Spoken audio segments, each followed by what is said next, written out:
Alright, listen folks, being a serial killer is already on the top list of poor life choices to make, but in the cases we'll be talking about today, one could say their taste in guns was a lot more pathetic. David Berkowitz picked his weapon the same way some guys pick lifted trucks and tribal tattoos, because deep down there's absolutely nothing going on inside other than inferiority complex that they need to make up for. Emotional damage! His gun of choice, the Charter Arms Bulldog chambered in .44 Special. Now, this revolver ain't a bad piece of hardware on its own. It hits hard, barks louder than your ex during a custody hearing, and had just enough recoil to make sure your wrist remembers the shot for the rest of the day.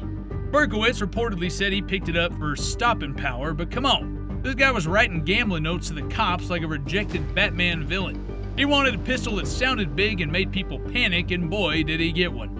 The .44 Special is no joke. It's a big, fat, slow-moving round that'll leave you an impression on your soul and the drywall behind you as well. It's got that snub-nose energy, small, sneaky, easy to tuck into a coat, or his conscience if he still had one, but anyways, here's the kicker. Berkowitz wasn't exactly tactical with this thing, no training, no planning, just chaos. The Bulldog only holds 5 rounds, and you better believe reloading that thing under pressure is a whole awkward interpretive dance. He wasn't some shadowy mastermind, he was a dude with mommy issues and a loud revolver turning NYC into a paranoid mess.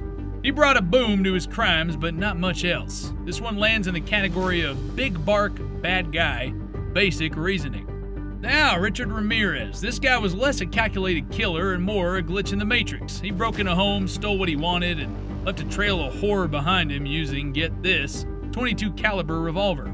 Likely an H&R Model 732. That's right. The guy who called himself the Night Stalker rolled around with a ballistic equivalent of a fidget spinner. The .22 revolver's rep is infamous among broke criminals. It's cheap, it's lightweight, and about as intimidating as a vape pen. This gun couldn't stop a determined squirrel with multiple attempts, but Ramirez used it in several killings. That alone is proof that he wasn't relying on firepower, he was relying on fear, shock, and unpredictability. Let's just say this revolver had less stopping power than his dental hygiene had meant. You shoot somebody with a .22, they might go down, or they might just get real annoyed and start asking questions. The fact that he was able to carry out as many attacks as he did with this lower-powered wheel gun is more a testament to opportunity and terror than being weapon performance. Still, Ramirez somehow managed to leave a mark armed with a .22 and a set of teeth so distinct they basically signed his confession. Now, Eileen Wuornos. Oh boy, she rolled up with a .22 caliber Ruger revolver and attitude. This wasn't some mob hit or premeditated plan, this was pure emotional whiplash with a sidearm. Her .22 wasn't tactical, it wasn't powerful, it was just straight up purse carry energy. The kind of gun that might sit next to butterscotch candies in a grandmother's handbag. So you remember that this grandma's purse had vengeance. The Ruger .22 revolver is simple, reliable, and not particularly threatening on paper. I mean, it's the kind of thing a retiree might keep in a glove box of a Buick, but in Eileen's hands, it was feral.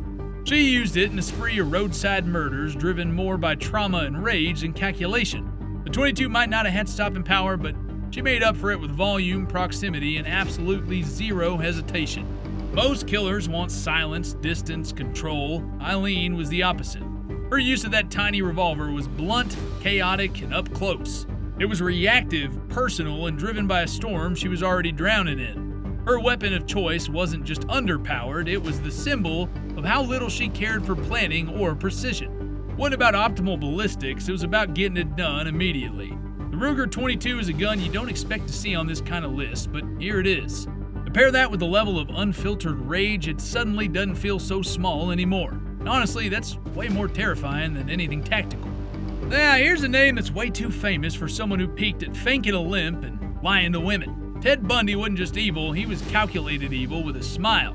This guy picked a .22 Ruger pistol and rifle during his spree. And listen, if that don't scream, I think I'm smarter than everyone, I don't know what does. This pistol was quiet, compact, and easy to conceal, basically the firearm version of Bundy himself. Low recoil, small caliber, and not much in the way of drama. It's perfect for his brand of creepiness. Sneaky, manipulative, and grossly underwhelming when you take away the headlines. He didn't pick this gun for power, he picked it because it helped him fake normalcy.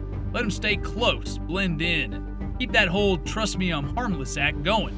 Yeah, Ted, totally harmless. Sure, bro.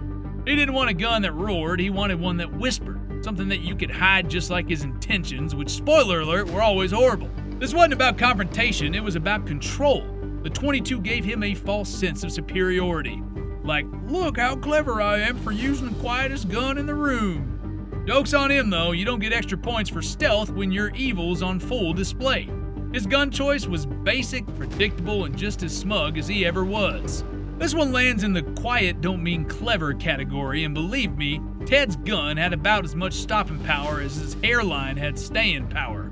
This bunch. The Manson family was less a cult and more a chaotic roommate situation with a body count. These folks loved showing up with knives, garbled ideology, and wait for it, 22 caliber revolvers. These things jammed more than a high school printer. If evil was a group project, this was a group that didn't do their part but still got an A in infamy. Their guns were barely functional. Their main 22 Longhorn Revolver reportedly jammed during one of the Tate LaBianca attacks, which kind of sums up the whole Manson aesthetic. Big talk, messy execution, and questionable decision making all the way down. Instead of using a gun that actually works, they relied on intimidation, as well as a little bit of chaos and pure shock value. Their revolvers weren't the main tool, they were accessories to madness. And I mean, don't even get me started on how unprepared they were. Using janky rimfire revolvers as your let's go commit a high-profile crime gear is some next-level clownery. It was never about efficiency or tactics, it was about being loud, unstable, and wildly delusional. They weren't professional criminals, they were acid-tripping followers who thought a 22 revolver and a creepy stare could start a race war. So yeah, these guns, they were inconsistent, underpowered, and unfit for anything beyond backyard plinking. Wow, kinda sounds like the people holding them, huh? If incompetence had a caliber, it'd be 22. Fired from a rusty 6-shooter with Manson family etched on the frame like a souvenir in a psychotic yard sale. Now, when you think of the Hillside Stranglers, Angelo Buono and Kenneth Bianchi, you might expect cold precision, maybe some high-level creep tools. Instead, these guys showed up to the party with a 25 ACP Raven Arms pistol, which is kind of like the gun version of a used vape pen someone found under their couch. This little pocket popper was the original Saturday night special, cheap, ugly, and wildly unreliable. Shoot, you could pick one up at a gas station back in the day and it'd probably come with a coupon for beef jerky. It's the kind of gun that says, I'm here to make bad decisions quietly and poorly. And these two, oh, they fit the vibe perfectly. The Raven 25 ain't about power, it's about intimidation. It's a bluff made of steel and poor quality control. This gun wasn't built for shootouts, it was barely built for arguments, which checks out, because these two weren't brutes, they were con artists taking advantage of vulnerable women, armed with charm and manipulation, and an ego problem big enough to make up for their poor decisions until it didn't. Their gun wasn't their tool, it was stagecraft, a shiny little distraction meant to sell the illusion of control. The real weapon was fear and that illusion. When your firearm's more of a threat to nerves than bodies, you're not bold, you're bluffing with a gas station confidence and a delusion that a small caliber gives you power. Spoiler alert, it don't. If there ever was a dude who embodied the phrase wolf in sheep's clothing, it was Leonard Lake. The man ran a literal torture bunker in a remote cabin, filmed some of his crimes, and fancied himself a survivalist philosopher. And what gun did he keep around? Yeah, a little 22 caliber pistol. Quiet, weak, and creepy as hell, kind of like the guy himself. Lake wasn't out here firing rounds like a maniac, he was into control, psychological dominance, drawing things out. And that tiny rimfire pistol, well, it was enough to keep victims frozen, threatened, and compliant. It wasn't about the blast, it was about the presence of the gun. He didn't want his tools loud, he wanted them intimate, quiet, and up close. That's exactly what made him dangerous. The 22 fit perfectly with his whole calculated predator energy. A bigger gun would have been too blunt, too noisy, too messy. The 22, that was personal, it was deliberate. He wasn't worried about quick kills, he was focused on making people feel trapped. And that is way darker than any flashy caliber ever could be. His gun choice wasn't random, it was symbolic. Small, unassuming, and only effective in the worst hands imaginable. Out of all the names on this list, Randy Kraft probably had the most boring taste in firearms, which honestly, that might be the scariest thing about it. While other killers are grabbing weird revolvers, sketchy pistols, or glorified paperweights, Kraft here, he went with a 9mm Beretta, a standard modern sidearm, something a copper service member might carry. But that tells you everything. He wasn't chaotic, he wasn't loud, he was methodical. He kept a cool coded list of all his victims, was constantly on the move, and managed to slip past law enforcement for years. The gun here wasn't about flash, it was about blending in, going unnoticed. He wanted to look like any other guy with a glove box pistol, and for a while it worked. The 9mm is a reliable, easy to handle, and easy to reload gun. When your whole routine involves late night pickups, contrabands, and methodical disposal, you don't want drama, you want efficiency. Cold, clean, clinical. His gun wasn't part of a fantasy, it was a tool in the system. That's why it sends a chill down your spine. Kraft didn't want power in his weapon, he wanted to remain anonymous. And that's exactly what Beretta gave him. If Ted Bundy was a fake charm creep and Ed Kemper was a final boss, then Richard Kuklinski, aka the Iceman, was the hitman with benefits. The dude wasn't some random spiraling psycho, he was hired evil. Mafia contracts, cold execution, zero emotion. And his preferred firearm was the .38 Special. Classic, reliable, and timeless. The .38 wasn't some off-the-shelf nonsense, it was a pro's weapon. Low flash, controllable recoil, revolver reliability. Kuklinski didn't need fancy, he needed quiet, consistent, and fatal. This wasn't about the thrill, it was about business, and business was booming. The .38 Special is the revolver equivalent of a firm handshake in a locked trunk. It doesn't jam, it doesn't leave casings, it just does the job. And that is why Kuklinski liked it. Whether he was posing as a good Samaritan or icing someone in broad daylight, he wanted something he could count on every single time. I mean, he used a range of weapons in his years of work, but the .38 was the one he stuck with. Not because he couldn't afford better, but because he didn't need better. He was the better. Kuklinski didn't care about style points, he cared about getting the job done. And that revolver, well, just another tool in the toolbox of someone who turned murder into a career path. Now, here comes Paul John Knowles, also known as the Casanova Killer, which, let's be honest, was way too flattering for a dude whose idea of romance was crime sprees and a revolver. You've ever met a guy who thinks he's a protagonist in a true crime documentary before crimes even happen? Yeah, that was Knowles. And his gun? Smith & Wesson .357 Magnum. Revolver so powerful, it could knock the smug off an influencer. This wasn't some shy little Saturday night special, this was a full-throttle, heavy-hitting, wrist-snapping chunk of steel that screams overcompensating with style. It's the first real firepower entry on this list, and Knowles wielded it like a chaotic neutral DTA character with no reload animations. He used it in a spree that stretched across multiple states, casually collecting victims like he was checking off a bingo card labeled How to Waste Potential and Ruin Lives. The .357 is capable, loud, and unforgiving, much like Knowles' energy on Tinder. Probably. He didn't rely on manipulation or planning so much as vibes, proximity, and a gun that made every situation instantly worse. He was impulsive, reckless, and armed with something that had more stopping power than his entire personality. While most serial killers go for concealment, control, or subtlety, Knowles just pulled the pin on life and ran full send into infamy. Now, folks, he was not clever. He was not careful. He was just armed and insufferable. That Magnum, it didn't make him efficient. It made him loud enough to get caught. And in the end, it was the only interesting thing about him. Harvey Glattman gives off that, first guy banned from Craigslist energy. He wasn't flashy, he wasn't chaotic, he was just terminally weird. His entire approach to murder was built around manipulation, ropes, and photography equipment, and at his side, a little .32 caliber Colt. Had all the stopping power of a passive-aggressive email. This wasn't a gun meant for shootouts, it was a coercion device. Didn't need to fire, just needed to exist. Harvey used it to keep his victims compliant when he enacted the worst kind of horror movie plot, starring himself as the world's creepiest amateur photographer. If you told me this guy invented the phrase, "Don't worry, it's just for reference," I would believe you. The .32 Colt's one of those guns that feels more symbolic than functional. It's a whisper in a thunderstorm. Sidearm version of that one guy in your DMs who says, "hello," every 12 times with no reply. Glattman didn't want to dominate with force, he wanted control. Slow, quiet, pathetic control. And the scariest part is that it worked. The gun didn't even have to be lethal in the moment, it had to create fear. And in that way, it did more damage than any high-caliber mag dump ever could.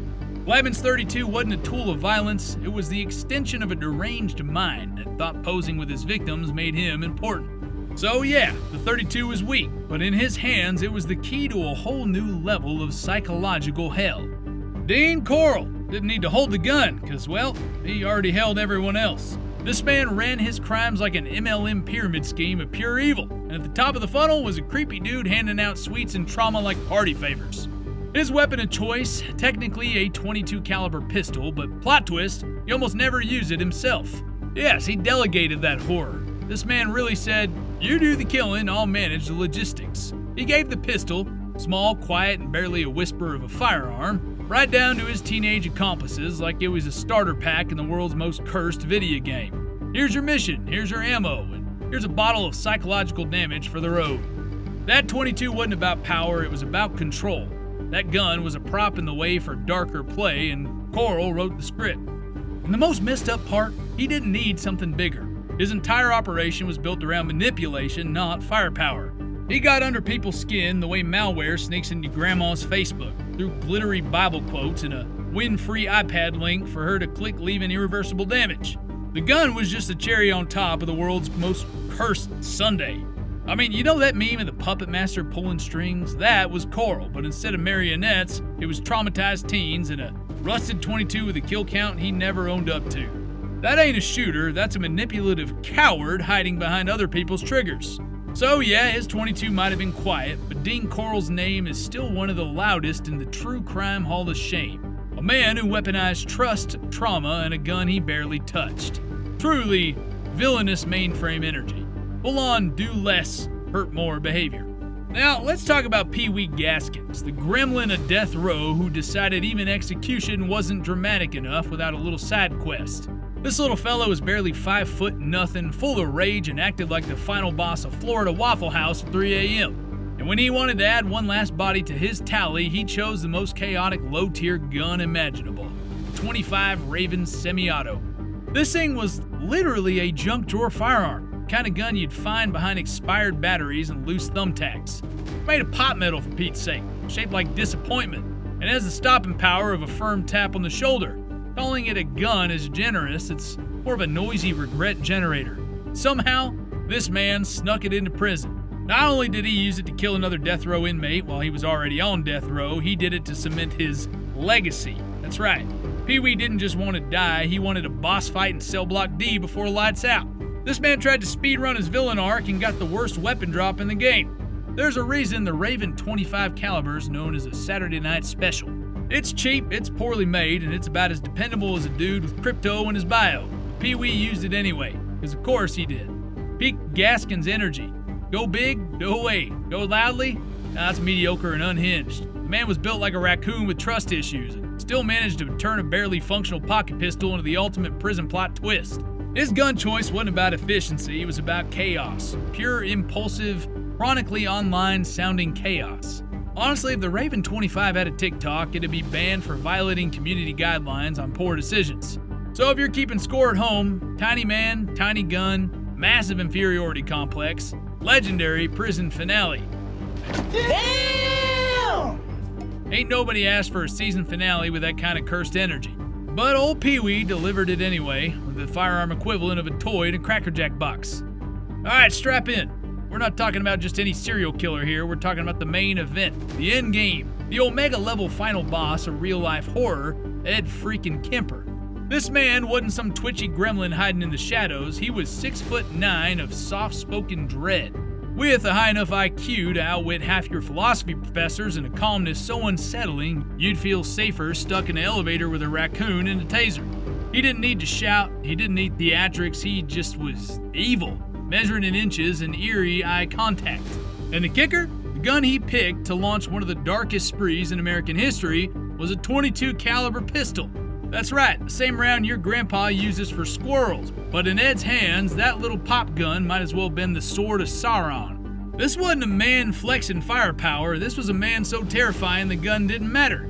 He used the .22 like a starter pistol, an opener, a tap on the shoulder before the nightmare. He was not trying to intimidate, he was trying to win. Quietly, effectively, and he didn't just outthink people, he outmaneuvered them emotionally, mentally, and physically.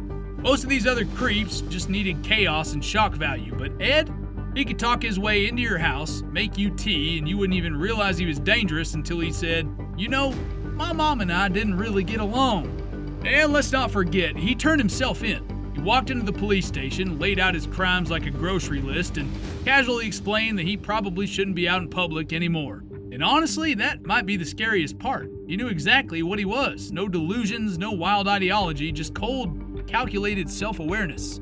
If serial killers were Pokemon evolutions, Ed Kemper would be the final form in your nightmares unlock at level 100. Everybody else in his lineup, mid-tier mobs in a horror game. But Ed, he's the boss music you hear when the lights flicker and your controller starts vibrating, like Nemesis.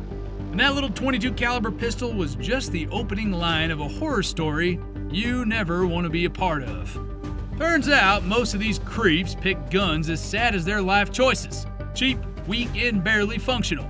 Just goes to show evil don't need a big gun, just needs a bad attitude and a pawn shop special.